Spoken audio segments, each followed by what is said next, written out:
Hop Podcast. Let's go. You're dealing with an expert in guerrilla warfare. With a man who's the best. With guns, with knives, with his bare hands. A man who's been trained to ignore pain, ignore weather, to live off the land. His job was to dispose of enemy personnel. To kill. Period. Win by attrition. All right. Welcome back to another great episode of Secure Hop Podcast. As always, I'm your host, Denny Caballero, and today I have the pleasure of bringing you Israel Wright. Israel, how are you, man? I'm doing good, man. Thanks for having me. This is awesome. Absolutely, dude. This whole platform is served as it started as a project to kind of bridge the gap, bring the reality of like what it takes to survive after breaking apart, how resilience is made, because we live this myth that soft professionals don't break down. We don't break apart. We don't struggle. And that's not the truth. And then along the way, developed this idea that maybe we should help our transitioning service members by highlighting how everybody goes through this process. It's not the same for everybody. We all have different passions, different avenues of approaching this, but we need to highlight the successes. We need to highlight the individuals that are willing to go out into the unknown and achieve success, no matter how non-standard it is. And you're a shining example of that. And oh God, no pressure. It's cool because no matter what you go through, it's an example for everybody, whether it's, right, what to do or what not to do. No one's going to do this journey flawlessly and not have those moments of, oh, fuck, oh, shit. And that's a reality of it. And we need to start promoting it and showing it because we don't do a good enough job of showing what success can look like. I was a victim of it. I wanted to think that it was going to be just this wonderful rainbow bridge and there was going to be no hiccups. And that's not the truth. So the more we normalize this process and show people that you can be successful and exceed and excel, just like you did in the Q course, we give hope to everybody that's still in there. So Israel, dude, tell us about your journey. You, where do you want to start? I guess maybe we could start it when I joined the military. Absolutely. Take Cliff Notes version. Take it all the way back to the very beginning. Yeah. I guess, a beginning is a very delicate time, as the book says. But no, man, I joined, me personally, in terms of my military experience, I joined in 2005, February 2005 is when I left for basic training out of LA MEPS. And I originally had a plan to go Ranger. I had a Ranger contract, an option 40 contract. And after I got to basic training, I met a few guys that were reclassing to go to the Q course. They're getting ready to go to the SOPSI, Q course and stuff. That was when they were really trying to plus up all the numbers, and SF had really made a name for themselves, I think, in the beginning of Afghanistan, horse soldiers, the Northern Alliance, that kind of thing. And so Don Rumsfeld or one of those guys was like, "Oh, we need a lot of Green Berets now." So they're adding a battalion's worth of guys to each group, So I was an 18 X-ray, or I was an option 40, and then halfway through basic, these guys who were going into the Q course, they did a really good job of describing what it was all about and selling it. My recruiter didn't come from that background, so they showed me the video that you show everybody. And I wanted to do something that was out there, something that was on the ground, and something that was fun and adventurous. I didn't want to be at a desk for a number of years in the military. And so I was like, oh, that's what I want to do. And so the Green Beret recruiter, the SF recruiter came by, and they wouldn't let my drill sergeants were not happy about me wanting to change things. I guess maybe they were lazy or maybe they didn't care. They're like, you don't want to do that. Just stick option 4, you're fine, So I remember I snuck out one night and I made a call to I left a message on his answering machine, said, "Hey, can you get my contract changed?" And he was like the magical man that would show up out of nowhere. Like, I got your contract, and he came and signed it. And so we were off and running after that. So finished basic AIT airborne at Fort Benning. And then middle of the summer, drove with my buddies over to Bragg and did our SOPSI training, which was the prep course at the time before selection. And then you get another one before small unit tactics. And started the Q course, went there all the way through. I think I graduated in February 2007, February, March 2007. And then I went to Fort Lewis, Washington So that was my duty station. I went to first group, and yeah, it was awesome. It was an amazing time. I wish that I had been more mature at the time. I know that I actually joined a little bit later. I joined after college. Yeah. So this was 2 years after college. I was 24 when I joined. You'd like to think that would be when you mature, you're a little more mature at the time, but I was not. All that to say, there was a great opportunity and it was awesome. And I look back on it fondly, all the memories that I had, but I was just kind of like selfish and I didn't like people telling me what to do. Yeah. And I didn't realize what I had in SF because I never did like a line unit. I was never in the infantry. I didn't have to deal with that authority structure like they do in infantry units. And so, I mean, I had a great time regardless. I went to Iraq in 2008. I was there for most of 2008, came back in January 2009, had a little mini deployment, a couple mini deployments to Cambodia, a couple weeks in Korea. Those were a lot of fun. And then I out processed and I officially ETS, or I was out of there active duty on December 22nd, 2009. So that was, I'd like to say I did about 5 years. Yeah. But it was real quick, in and out. SF, usually that's like a long, people start their career in the military and then they go to SF and they're like, that's where you finish it out.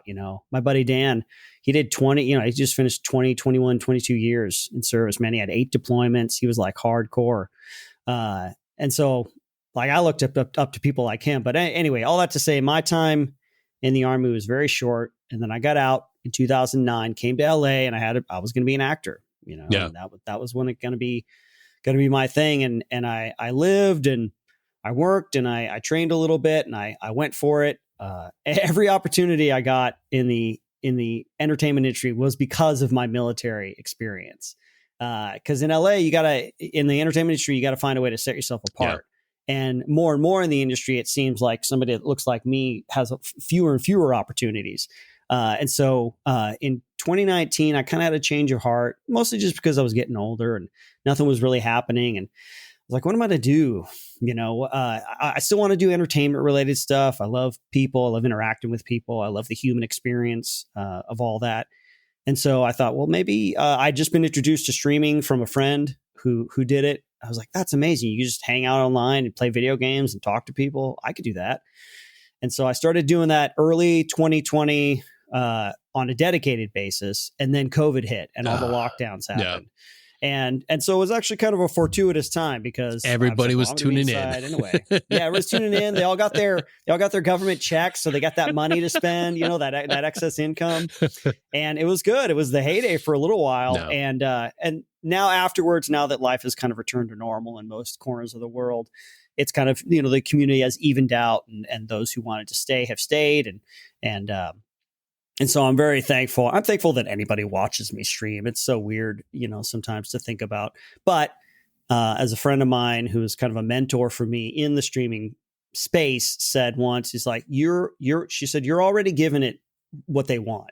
Like when people make donations, I'm like, oh my God, what do I do now? She's like, you've already given it to them. You're there. You're a presence, yeah. You're lighthearted, uplifting, welcoming, kind of thing. And sometimes people just need to hear a friendly voice or whatever. So now I'm just very thankful and for what I get to do. And so nowadays we're talking today, I have one YouTube channel I want to break into more video gaming space. Like I said, everything that I've had up to this point has been because of my military career. And I'm very thankful, endlessly thankful for that. But in terms of defining myself in the public space and having a career that I could really hold on to and call my own, I'm a nerd. I'm a gamer. I really enjoy all that stuff. And so if I could have a career in that, that's what I want to do. And so yeah. I got one channel now. Me and my partner are working on another channel to get started pretty soon here. And so I always want to have one foot, I feel, in the military community, because I think it's good for the culture. I think about culture right now because culture shifts and culture changes and culture is influenced by a myriad of different things. And so I was like, well, I'm in that space. I want to use that space to influence culture because I think that there's some good foundational principles that can help people either whether they're a veteran or otherwise. So anyway, I'm very thankful to be in this community. Yeah, absolutely. I think that there's a large group of not just soft individuals that come in and do 4 or 5 years, that atypical, non-standard, if you will, career. Hey, I'm going to try this. I'm going to go balls out for 4 years, and then I'm done with it. And the community looks down on it in a way. They look at it like, oh, dude, you just got here. You hear that all the friggin' time. You just got here. Now you're leaving. And then that kind of gives people the idea of like, oh, shit, I should be ashamed. I should keep going. And then they do another year. They do another enlistment. And then they're finding themselves not passionate about service, but sort of like beholden to those figures they look up to. And you're not doing a service to the community or the individual by holding that grudge, by being that negative entity that's like, well, you need to put in your work. You need to do another 5 years. Who are you to say that? Like the individuals that constantly preach that idea, rather than being grateful that that person gave those 4 years, they were a contributing team member. You put in your work. Back in those days in Iraq and Afghanistan in 2005, 2006, 2007, 8, 9, all the way to 2010, for the conventional forces, that was a year-long deployment. For soft guys, what was it, like 9, 10? 9, 10, yeah, not 9 months. Yeah, it was about what mine was in Iraq. Yeah. Longer than normal. And the thing, and if it's not your passion, if it's not your thing, it's okay to say, dude, thank you for giving to the community. Thank you for earning this. You're forever part of the brotherhood. Go be successful again. But that's not always the message we get. When you made that decision, what did you experience in regards to, was there support? Because, transitioning in that time frame, I was in Iraq in 2008, 2007. And in those time periods, we had guys that were stop lost, that they were trying to leave before the deployment. They're like, sorry, dude. We had a guy that had got in serious trouble. And they're like, oh, no, you're not going to jail. We're going to deploy you. You're going to wear an orange jumpsuit and you're going to do details in Iraq. Wow. What the fuck? Wow. That's crazy. That's a movie right there, man. Dude, these dudes were walking around polishing the captured, anti-air guns in Iraq and eating MREs, not going to the chow, eating MREs for like an entire year deployment. And I'm like, I'm not a lawyer, but this seems fucking wrong. And the sergeant major of that unit was Command Sergeant Major Sturtevant. So if anybody wants to look that guy up and see if you can do anything against that asshole, feel free to do so. That's crazy, man. It's crazy. Yeah, dude. So when I made the decision, here's what I'll say. Nobody of consequence had a problem with what I was going to do. There were guys that would say, what are you doing? Like you say, what are you getting out for? Come on, hang out. And, but my team sergeant, Tom Williams, who's the greatest leader I've ever had the pleasure of serving with, really great, just a great leader of men. He knew how to lead. Yeah. Right. And he said, man, there's always a reason to stay in, whether it's a deployment or a bonus or a school you want to go to. You'll always have a reason to stay in. But if you got something you want to go do that. Yeah. And I really appreciated that. Cause I kind of wanted to get the double. I wanted to go to Iraq and Afghanistan. Yeah. It's just an arbitrary thing. I want to go to both places.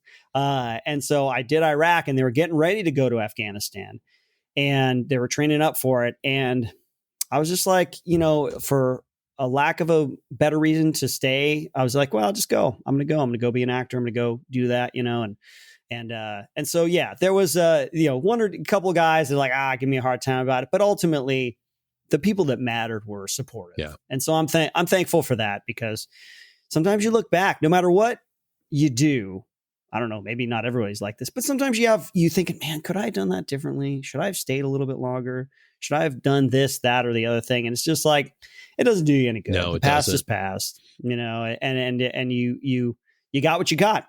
And be happy with that. And I practice that gratitude of, I'm glad I served. I'm glad I did this. I take credit for what I can. I don't take credit for anything that I didn't do. And so, yeah, it's the content creation stuff in the last couple of years, specifically having to do with military centric stuff. I got a podcast. Yep. We had a couple of channels, Shift Fire, Gameology, Spec Ops React, that kind of stuff with my buddy Cameron Fath. I'm so thankful for, because I feel like I get to go back and appreciate again what I did and what I had, and put myself out there in that space and present myself as a military guy. And so I'm thankful. There's been people that have reached out and said, hey, thank you. You've influenced me to either join or not join or pick myself up off the floor. I've struggled with this, that, or the other thing. And oh man, that touches me. And that's just, man, if at the very least I want to be entertaining, and at the very most, if I can help somebody just by my presence online, man, what a gift. That's great. Yeah, absolutely. And it kind of helps with the identity piece, which is another thing that veterans struggle with for a long time. I know for a lot of people, they make it that most important aspect of their life. But the reality is, in order to be healthy, in order to be able to really truly transition, you have to be able to walk that line of understanding that this is something that I used to do. This is not who I am. And it's a great to be able to represent that brand, be able to represent the regiment, but at the same time, doing it in a way that's authentic and true to who you are, and not feel like you're wearing that, Green Beret and uniform again and making it all about you, rather than promoting like, yeah, this is something great that I did, and this can be something that you can do too, and make it, something to strive for, something to achieve that's attainable. Because I know you probably had the same ideas. You're hearing other people describe what it is to be special forces, but you don't really know it until somebody's there telling you and sharing with you the intimate details of it. Yeah. It's in terms of identity is huge. I think we're seeing it in the culture now. People are longing for identity, and they're longing for value and meaning. Yeah. And I guess we always will, because we need to have. We're born into this world not knowing who we are, literally. And we got to find out, because I think we all have that inherent drive to have meaning in our lives and to have a sense of our place in the world. And being an SF, being in the military, it could be a powerful thing, a powerful identity, because there's so much structure and so much focus and so much meaning in it inherently, that I think is good, like in terms of the tradition and what the Army represents, what the military represents, right? Mm-hmm. And there's good stuff to take from that, but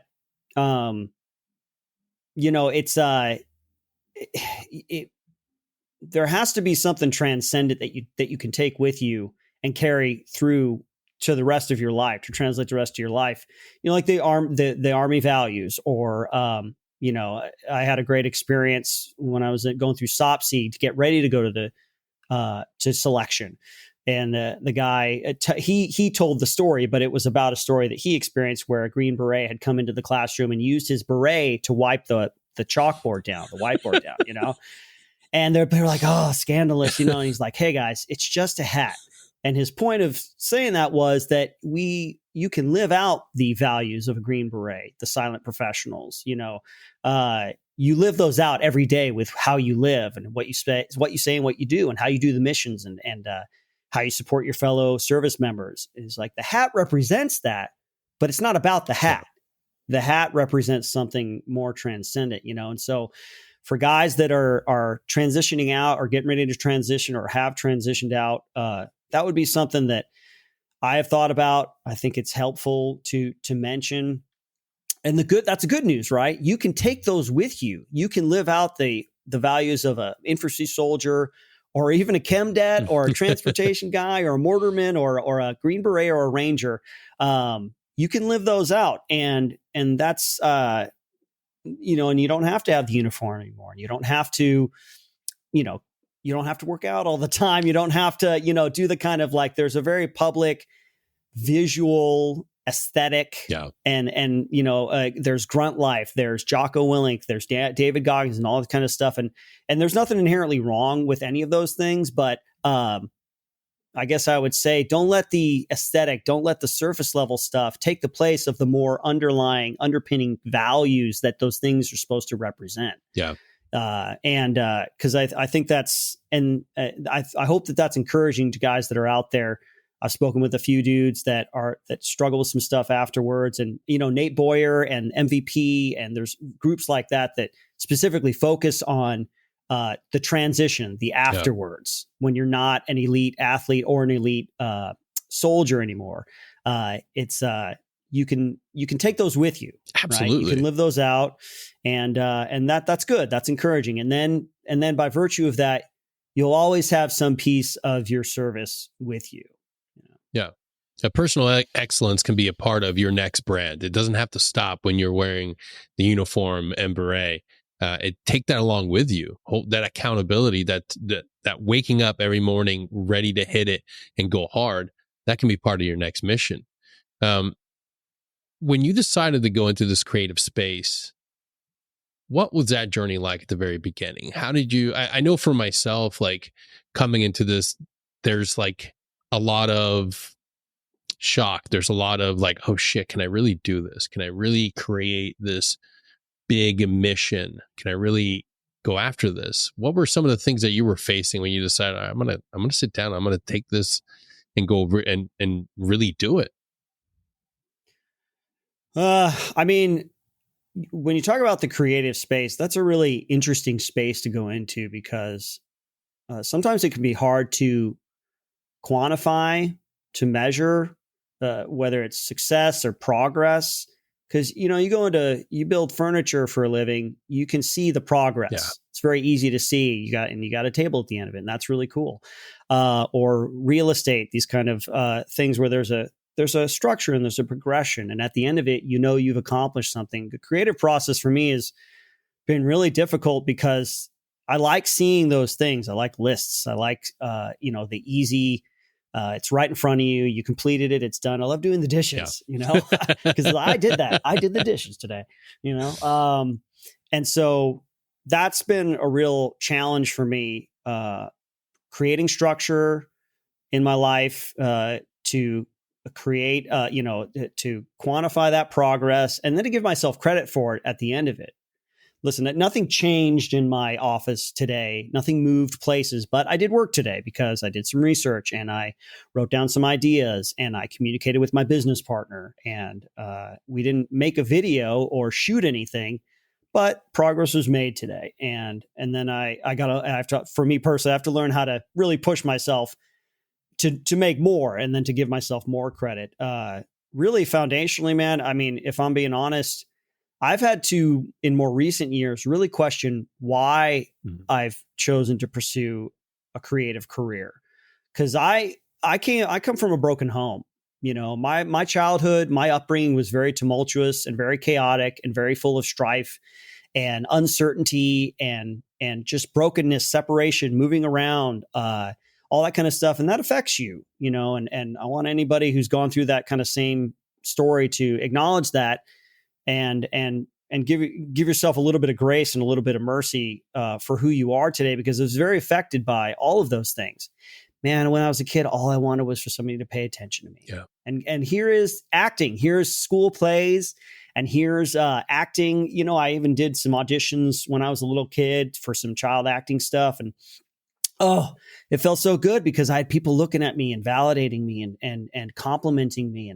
And that's carried through I was a theater major in college, and I've always wanted to be an actor. I got out of the military because I'm like, I'm going to go be an actor, and I've had to, in more recent years, really question, like, did I ever want to be an actor, or did I just need somebody to love me? Did I just need somebody to validate me and give me that thing that I never got because of my parents got divorced and I moved around so much, and I was the youngest of 4 kids. And so, and now here I am, I'm in my 40s. I'm starting new YouTube channels. I'm in the middle of a streaming career. It's all creatively based stuff, but I'm having to really go back and question the initial motivations for why I ever wanted to do it in the first place. And the answer is still yes. Like I've had to purify my desires for why I want to do this. I can still do it. I can still do entertainment-based content, and there's still joy and excitement, and there's challenges too. But I hope that my desires have become purified, because it's not just what you do, it's why you do it. Yeah. And that's where I think the fulfillment can come in, because if you're doing something, might outwardly be successful and productive and even helpful to people, but there's a missing element, I think, if you're doing it for the wrong reasons. 100%. And yeah. And so that's kind of that decision, it's these decisions because it's kind of like, well, I'm going to do this because I've always wanted to do this. And then I started to question my motives when I would get easily defeated at challenges that would come up. Things would go wrong. Things wouldn't go my way. And I'd be so discouraged. And part of that is just kind of emotional maturity, things that I've had to work on within myself that have nothing to do with being creative. But it's also like, man, shouldn't I be more motivated than this? Shouldn't I want this more? It's like, why don't I want this more than I do? And so I've had to go back and just be honest with myself and just go through that process of questioning. And if you come through that, if you go through that process and you find out, hey, this isn't what I want to do, that's fine. No matter how old you are, it's never too late to kind of pivot and switch positions, I don't think. But if you do come through and you can purify those desires, I feel like I've started that process, then it can be more satisfying and more fulfilling. And also, I think ultimately more entertaining and more uplifting and more beneficial to the people you're trying to entertain. Yeah. And I'm so glad you just shared that, because one of the things that I've discovered in this project speaks to your experience as well as my experience. A vast majority of the soft professionals I've met all come from a very, very, very broken childhood with adversity. And that leads us, in my opinion, it's what leads us to want to be the protectors, to be the ones to stand up. And it's not just like 1, 2, not even 10 more. And in my own course of healing, in my own journey, I've found out that is a unifying, connecting thing within a vast majority of our soft professionals. And what you just shared about the adversity you went through as a child being the primary motivator of wanting to have that attention. You have a childhood where you're not acknowledged, that you feel left out, you feel abandoned. Well, throughout the rest of your life, there's going to be a theme. You're going to constantly search for that validation. But we can do the work. We can do that deep, impactful work to figure out, okay, I can satisfy this need. I can understand and give myself what I need and heal through this. And then that will empower our journey as a creator to be more fulfilling, more rewarding. Because then instead of waiting for that validation from an outside source, no, it's coming purely from what we want to share. It's coming, and I 100% get it.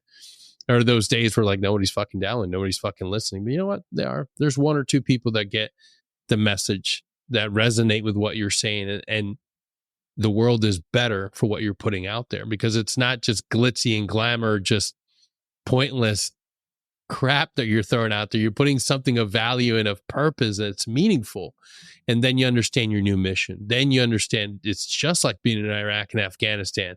Well, it's like, oh shit, is this mission worth fighting for? Hell yeah, it's worth fighting for.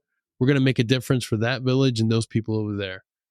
Nobody's going to know about it in fucking history books. For today, in this mission, in this fucking day and age, like, we're going to stay the course. We're going to hold the line and we're going to go back successful. Nobody will know about it, but it doesn't fucking matter. The mission's what matters. And that's what's truly really important about getting into this space. If you have a mission or something that you're powerful, but really wanting to share with the world, be willing to go into it. And in that journey, in that creative space, you're going to find out a lot about yourself, and be willing to say, oh shit, okay, maybe I need to dig up some resources, and maybe I need to go talk to somebody and satisfy this. Because that's something that we're all going to go through in life and realize, whether it's working at a company or doing your own business, at some point, something's going to pop up, and be willing to pull the thread and ask for help. I know I did, and that made a difference. It made a huge difference, and it made everything that I do now so much better. Because the one thing about being a mental health advocate, if you're not willing to get fucking help, you're not going to be of service to fucking anybody. Yeah, it's true, man. I think the power of social media these days, and the danger is that we have access to so much more, so many more stories, so many more different perspectives, and so just to be able to put a little bit out there of myself, there's this saying, you being authentically you empowers other people to be authentically, themselves, right? And so, like you say, being willing to step out there and be vulnerable, or give a truthful expression, even if somebody doesn't agree with you, or they don't get that one-to-one translation of that's like me, or I think like that, or just seeing you do it can kind of maybe shake things up for somebody out there, and get them to think about, oh, maybe I can reach out, or maybe I can do this endeavor, or get help, and that help can come in a lot of different forms. I'm not a therapist, but I've had people reach out to me and say, hey, thank you for doing what you do and creating the content you create, because it kind of helped me. It was just like something that helped me just a little bit to get through the next day. And then they go get help, and they get actual, if they need clinical help or social help or even spiritual help, they'll get, sometimes just getting to the next day is really an accomplishment. We talk about success, you got to define success, right? And there's no one definition for success. Mm-hmm. It depends on what you're doing and what you want. And there's a lot of different factors that can define that for you. And that's good. That's encouraging, because sometimes you realize that you've been defining yourself according to somebody else's definition of success, right? You took that on, somebody influenced you or said something or did something, or over the course of your life, you came to believe that success has to look like this. And if it doesn't look exactly like that, well, then I'm not successful. And we internalize a lot of that kind of stuff too, in terms of our identity and our value. So, it's good. It's good to know that you define success, and it's not necessarily what somebody else's success looks like. Yeah, dude. And that brings me up to a great question. How are you defining success on this journey, and being able to scale it, right? Because a lot of people think that it's like, okay, this is my definition of success, and it stays like this forever. I have to have this. This is my definition. Whereas if you scale it and make it more of a metric that you can reach on a daily basis, that's infinitely more rewarding. Yeah. For me personally, I've tried really hard, and I continue to try really hard to separate my value, my inherent value in life, from the success, my definitions of success. I'm a Christian, and my value comes from there. It comes from knowing Christ and following him. And so there's that transcendent value that I think we're all kind of looking for. And so that hasn't been real to me for most of my life. I could say I grew up in a Christian environment, or I grew up going to church or whatever, but I had to believe that for myself, and that's because that's what it's really all about. I grow in that, hopefully every day, somewhat. But right now, I want to, that way, I think my desire has been purified to define success as just being, getting as big as possible, right? I want to have as many followers and as many subscribers as possible, because I like what I do, and it's fun what I do. And I think other people will be entertained by it. And I think it's good for the culture, not in like an arrogant way, or that I'm like, it's like a big message kind of thing, like a certain political or social or even spiritual message necessarily, but to have lighthearted entertainment that is, I don't think, inherently divisive, is I think a good goal these days, because a lot of entertainment in the popular culture space, I think, is divisive. I think it is message driven, social, political, message driven. And I want to find as many spaces or as many ways in which we can come together, even if they're superficial entertainment ways. If we can come together over this, maybe we can come together over some other stuff. Or if right now in this space, it's not about skin color, orientation, identity, expression. It's just about, we all love Helldivers too. Like, we all love this video game, right? And we're just hanging out, we're chatting about just regular stuff, It's that kind of water cooler talk and lightheartedness. I know it's not everything, and I know it's just entertainment, but I think it is good. I think it is positive for the culture. So I want to be as successful as possible. I want to have as many followers and subscribers as possible. And I can say that because I know that at the end of the day, I'm still going to be who I am. I still have inherent value. I'm a son of God. I'm a husband to a beautiful wife. And there's other pursuits that I have that don't get any media attention, but that I believe in and I think are good for the culture as well.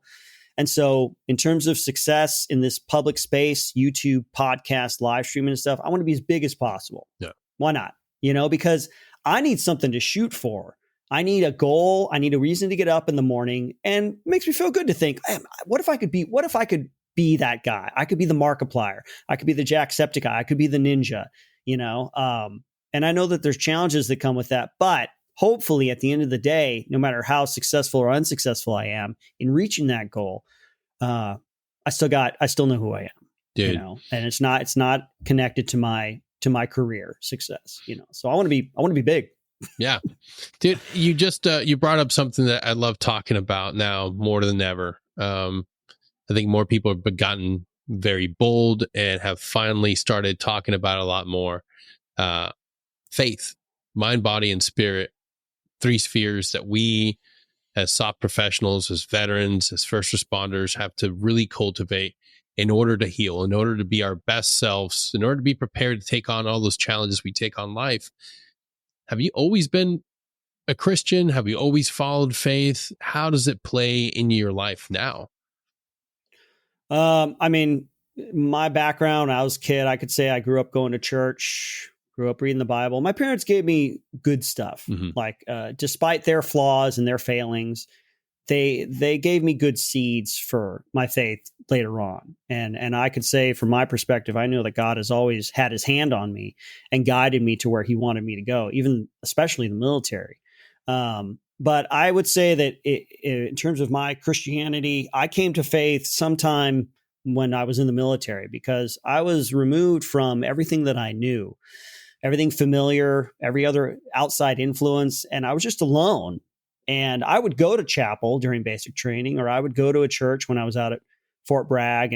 But I just did it because that's what I'd always done. And I started being like, I really, why am I doing this? And I really have to do it because I believe it, not because I'm kind of borrowing my family or my parents' faith or habits or whatever. And so I was stationed at Fort Lewis, and I went to a church. It's just funny because the pastor actually, in Christianity today, there's a lot of controversy. There's pastors who fall, they fail, they get taken down for things that they're doing behind the scenes and stuff. And I'm okay with that. But I happen to, this guy, Mark Driscoll, he went to Mars Hill, Seattle up there.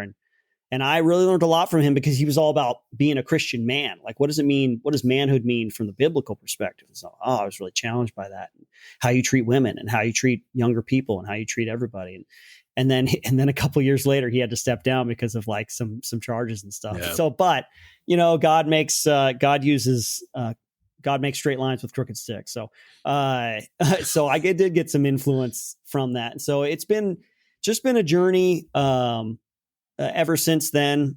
And it's become more and more important to me in my life. Now it's cornerstone and it's essential, and it touches every aspect of my life, from the kind of content that I want to create, even if it's not explicitly sort of like religiously message based, to my politics, to my social views, to the people I associate with. It has to, because I think any value system has to cross every aspect of your life. Otherwise, I would question whether or not you actually believe what you believe. And I respect anybody across the aisle that are doing destructive things to our society that I disagree with.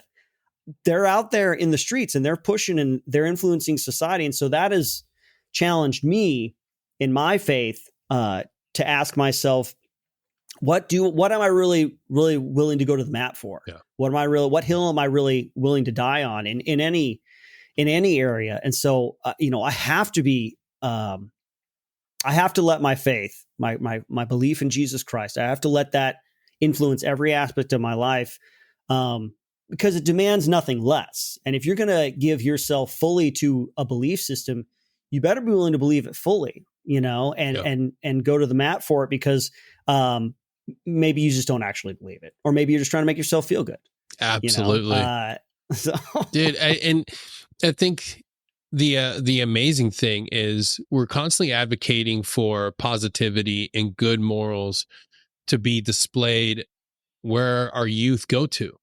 What better place to go do that than where they're actually going to Twitch, to YouTube. Yeah. And we're constantly angry and creating outrage, but we're not combating it. And we're not saying like, and all it is having the ability and the strength and the tenacity to go to those places, to do the things that they're actually going to be geared to. Like if you enjoy playing video games and you're a positive male role model, or and you want to be able to be a positive version or antithesis to what you're seeing, go in those spaces and create. Go be willing to sit in those places. Like I don't know a single veteran or active duty service member that doesn't enjoy playing video games, especially Call of Duty. Like that was the bread and butter that raises. I remember playing local friggin' LAN parties before we had this, the advent of wireless gameplay. Like, dude, video games are part of our military culture. If you're a strong individual that has great positivity to give in those spaces, be willing to do it. And you're one of those people that are actually doing it. And I want to ask you, like, when you are playing these games, how great does it feel to be a positive voice, to be able to sit there and create a space of like, dude, like we're being able to connect and share positivity rather than being just another negative voice in this echo chamber. No, I mean, it's a big responsibility. And I say that because obviously it's fun to play video games, but I think you have to, here's what I'll say, man. Men got to be men. Yeah. And I think that there's a very specific place for strong men to be in culture today. And I'm not saying that like I'm there, you know what I mean? Mm-hmm. I'm saying that as a challenge to myself, because sometimes we want the influence or the rewards without the responsibility. Yes. And yeah. And I've had to confront that because, because of various factors in my life, I do not like conflict. I do not like confrontation, but I've been it's been forced into my life, in some different ways in the past, some past experiences. And so, it feels great. And I want to give myself credit to say that it may be fun and lighthearted, but I think it is important because everything has the potential to influence culture. And like you say, there's a place for calling things out and bringing things into the light and maybe making a stink or something every once in a while. But what are you going to do after that? Yeah. Right. And everybody's playing the game. Nobody gets to sit out on the sidelines. If you're sitting out on the sidelines, then you take away from whatever side you might be willing to help, and that's not good. And I'm not saying everybody has to. There's a different, just like a team, an ODA, just like the military. There's a place for everybody. And if you're in a public space like you or I, if you're making entertainment like myself, that's one part of it. But if you're somebody that just wants to support, or if you maybe in your own life, you're just somebody that just you don't want to say anything that's not true. Yeah. And you can't say something that you believe is not true. Even that helps, so it's great. I really am thankful for what I get to do. And I'll always be thankful that, like you say, if one person is influenced by me in a good way, a morally good way, if they're uplifted a little bit, then man, the reward is all right there. Now, obviously, with what we do, or somebody in the entertainment business, there has to, I want to support my wife, right? And I want to be successful in the monetary sense. And so you have to balance those two. You have to adhere to your values while still pursuing a capitalistic kind of end goal. Right. And I think it's imminently doable. I'm not saying capitalism is wrong. It's a economic system, not a moral system. So you take your morality and you input it into the capitalistic system, and then hopefully you can navigate that and be successful. But I just feel convicted more and more these days that I can't just sit on the sidelines. I can't be silent about certain things. And that's really tough because there's real political and social issues that I feel strongly about that I have to decide when I'm streaming or when I make content, whether or not and how to input those things into that content. Yeah. I have a rule on my Twitch stream where we don't talk politics, but if you have a personal belief system that you want to express sometime, you can, because I express my Christianity on my stream, and I want to give that equal speech or that equal access to anybody, because I'm going to say it. I'm going to talk about Jesus Christ and how awesome he is. And if you think there is no God and that's awesome, or there are no objectively moral things in this world, okay, you can say that too, man, you know, and we can, we can have understanding, if not agreement. Exactly. On something, you know? That's an amazing thing that you're providing, especially for a younger audience, because what we have right now, the status quo is outrage. You say something I don't like, outrage instantly. And we do it on both sides, rather than sit down and engage in civil discourse. We want to immediately go to these friggin' topics that instantly flare up one side or the other, rather than say, you're an American, I value you as a human being. Let's engage in discussion. Let's engage. It's okay to try to sway. It's okay to engage passionately, but you don't have to resort to calling each other fascists, Hitler, Nazis, and all sorts of vile words. No, at the end of the day, that's a human being. At the end of the day, that is a living, breathing human being. It's an American citizen. It's somebody that you should be able to find a common ground with. And we're never going to get there unless we start having these discussions and being able to give that example to younger audience. That's such a noble thing to do. And while still staying true to yourself, not trying to placate and trying to flip the script and be somebody else that you're not, which you see that a lot these days. You see this mask come on the moment they're in and they're engaging, and the moment they're out, they're like, oh, no, that's a role. I play a role. I stream and I'm this person. Outside of that, I'm this person. I'm like, no, dude, have enough balls and have the courage to be who you are.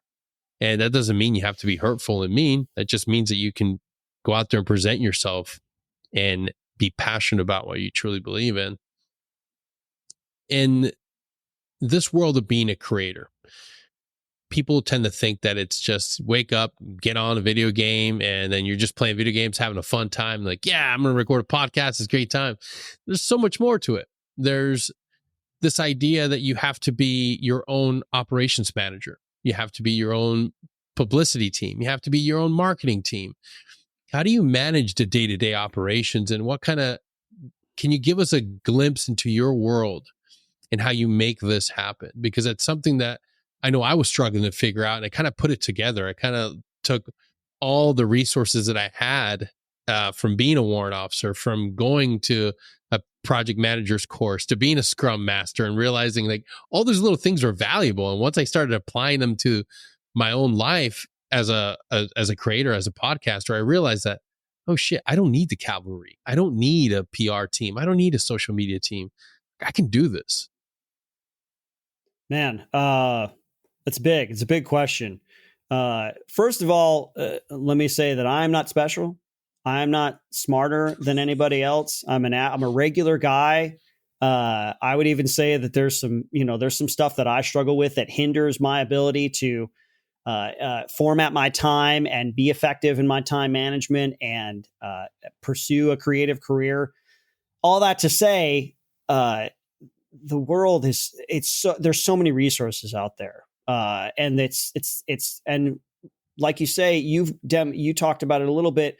There are, I think, universal principles for success or for time management, for conflict resolution, for emotional intelligence, for engaging with other people and working in a creative space, and working through those kinds of, there are ideas that they just keep coming back, and they're universal and they're timeless, and they're out there and you can find them, and it may take a while, but even the process is helpful, right? It's not so much, at the end of the day, if I've made a video, I'm successful. striving and struggling through all that kind of stuff, cutting through the weeds and watching a video or having a conversation, reaching out to somebody for help. They're all out there. So that's the big old long preface to, I try to look at my week, maybe on a Sunday. Can you hear that? No. Okay, good. Don't worry, I've got really good processing stuff, and I'll take pretty much everything. All right, good. It's like, because my office is my living room, and the street's like right out there. But so where I'm at right now, right, and the process is always evolving. So give yourself the grace to evolve your process and improve it. So, look at my week. Saturdays, usually Sunday. I kind of take some time to kind of look at my week. What have I got coming up? What are my highest priorities? And 1, 2, 3, in terms of most important to maybe not so important. Usually it's a time-based kind of thing like this. Like after we're done here, I got to work on some podcast episodes. And so me and my buddies Cameron and Chris, we text each other ideas and we decide, and then we divvy up who's going to work on what episodes, and then we all kind of fill it in afterwards. Nice. So I look at podcasts. It's I've got categories. I got Twitch, my live stream, I got the podcast, and now I've got the channels that I work on with my buddy French Mike. He's over in France, and so we have to work that out. What do I have to do today? Thankfully, I have a partner. My buddy French Mike is like super. He's like super hardcore, high functioning kind of guy. Yeah. So he's got maps and charts and task lists for me to do. So that's super easy for me because all I got to do is look there, and then I know what I'm going to be doing. So, and what projects do you guys work together on? We work on, I've got a horror gaming channel called the Izzy Files. This is meant to kind of build a library of content in the video game space. It's pretty saturated. The channel's not right now so successful, but it's getting the name out there. It's creating a different brand and a different feel for what I've been known for in the past, which was my military stuff. Yeah. And then we're working on a second channel that's going to have more to do with the video game space right now. It's going to be a little more involved, a little more production oriented stuff. So that's what we're working on right now. So I've got Twitch, I've got the video game channels, I've got the podcast, and those are kind of the big three right now. And then I've got my hard times. I stream Monday, Wednesday, Friday, and I've got times for those. So those are blocked out, and I use iCalendar a lot, and I got color coordinated stuff for different sub areas of my life. I've got personal, religious, I've got time, content creation, I've got social stuff. Those are blocked off. And then I've got hard times like me and the wife. Oh, my wife's so amazing. We get up every morning at 5 a.m. We go to the gym, we work out together. And I've got a little side project where I signed up for my very first tactical games event, which is kind of CrossFitters who shoot or shooters who do CrossFit. So it's a combination, kind of a competitive. And because I need goals, I need specific time-based structured goals to keep me focused because I'm easily distracted. So I've got that kind of stuff. So all the hard times are in there. And then I just kind of fill it in by priority. And it's usually the beginning of the week and earlier in the day is when I'm most productive. I know that about myself. So if you don't know that about yourself, maybe ask yourself that and look at some YouTube videos. YouTube's such a great resource because they can at least, if it's not the end of your research, it can be the beginning. It can kind of spark an idea and get something rolling, and then you kind of work on it from there. And everybody has their own process. So it's earlier in the mornings and then earlier in the week, hopefully. And hopefully by the end of the week, I've gotten most of my high priority stuff done. And then by the end of the week, I'm kind of doing a little more kind of maybe personal projects or social events. We're having some people over for dinner here in a couple nights, me and the wife, because that's a priority for us. And so, things like that, to where hopefully on a Saturday, I have nothing to do. Yes. And me and the wife sleep in, we have our coffee, we sit out on the porch, and we don't really do anything that day because rest is just as important a part of the work process as the work itself. And so that's a principle that I try to live by. So I guess what I'm trying to say is I, in the creative work from home kind of personally driven business owner, maybe quote unquote business owner sense, I have to create my own structure, timelines. I have to learn how to prioritize. I have to be accountable to my business partners, and I have to understand how our relationship is, what the dynamics are with that. And then especially with French Mike and this new endeavor, how do we work together creatively? Yeah. That is a really new and engaging and challenging space for me to be in, because as much as I've wanted to be in the creative space, or as much as I am in it now, I consider myself to be a very straightforward analytical person. Like, I like lists and I like easily achievable things and I like steps to everything. Nope. But there is still an artistic bent that I have always had, which I think is pretty pure.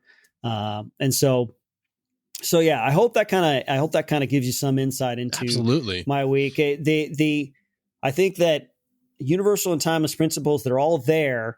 And then depending on what you're doing, you apply them in different ways, or you don't. Like, time management is time management, and efficiency is efficiency. And you could slice that 100 different ways, but you can't get away from it. Yeah. And so that's kind of what my week looks like. And it's in flux.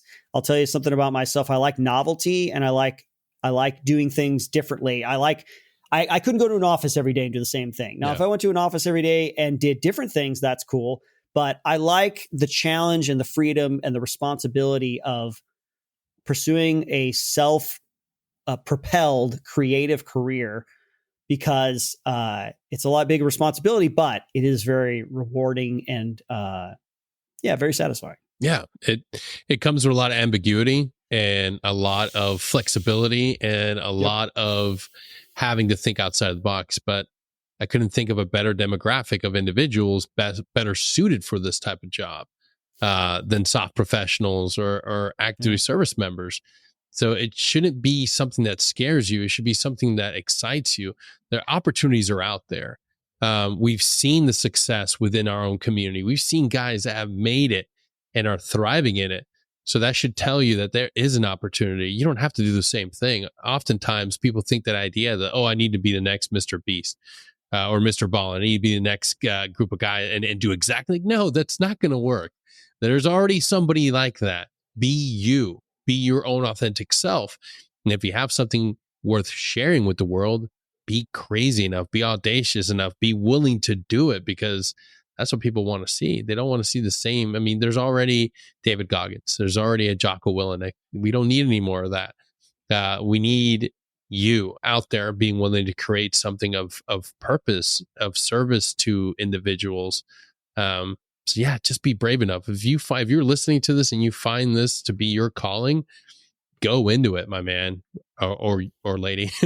Be willing to do what you're passionate about, and don't for one second let fear be part of the equation or be so paralyzing that you walk away from it and ultimately choose something that's ill-fitting, because that's not going to lead you to success. You're going to be very angry and bitter that you didn't take your own dreams and make them a reality. Real quick, tell us about your next projects. How can we get, what are your handles? How can we be part of your Twitch community? Tell us everything, my man. Yeah, man. Yeah. If you just want to see me on the internet, Gameology, Spec Ops, React, those are the kind of the beginnings of my content creation career. That's what I'm most known for. Me and my buddy Cameron Fath, former Army Ranger from Second Bat, reviewing video games. We also do that now, more recently in our content with the Pop Culture Field Manual YouTube. It's connected to our Pop Culture Field Manual podcast. You can listen to that wherever you listen to podcasts on all platforms. We've been doing that for a couple of years. The Is Files is my horror gaming channel, and I've got another one that's in the pipe that me and my buddy French Mike are working on. And you can see me every week, 3 times a week on twitch.tv/myhappyself. My Happy Self is my Twitch stream. It's Mondays and Wednesdays, 1 to 5 p.m. Pacific Standard Time, and then Friday mornings, 9 a.m. to 1 p.m. So, and I got a Discord server if you want to come and join the Discord community. I'm all over Israel Wright official, Israel Wright. If you Google Twitter or formerly known as Twitter, and then Instagram is where I'm most active. It's where you can stay up on the latest and greatest stuff that I am doing. But yeah, man, I'm all over the internet, man. So you can find me. And I'll say this: I am not yet big enough or successful enough that I don't answer my DMs in Instagram or X. So if you're somebody out there, a young guy or girl, or just somebody, just anybody that wants to reach out, it may take me a while to get back to you, but I will get back to you because the engagement, the authentic engagement, is something that I take very seriously and that I value. There's always a balancing act between personal life and social engagement, but I think I've struck a pretty good balance. And so, reach out to me if you want to reach out, and just wait patiently for my reply. Absolutely. And if you weren't able to write all that stuff down, just head on over to the episode description. All the information will be posted below. And you just type with your little fingers and get a hold of Israel. Thank you so much for being here, man. Thank you for being a passionate advocate for just being yourself and doing what you love. One last thing, how badass is Helldivers 2? I'm addicted, man. It's amazing. There's nothing feels better than spreading democracy and freedom with your friends, against the fascist, socialist, tyrannids, the Terminids and the automatons. So remember the creek. That's right. Take care, brother, and we'll see you all next time. Thanks, Daddy.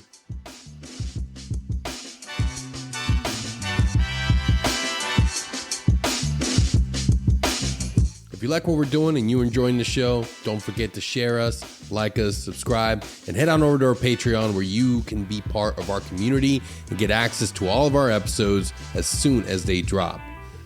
And remember, we get through this together. Take care.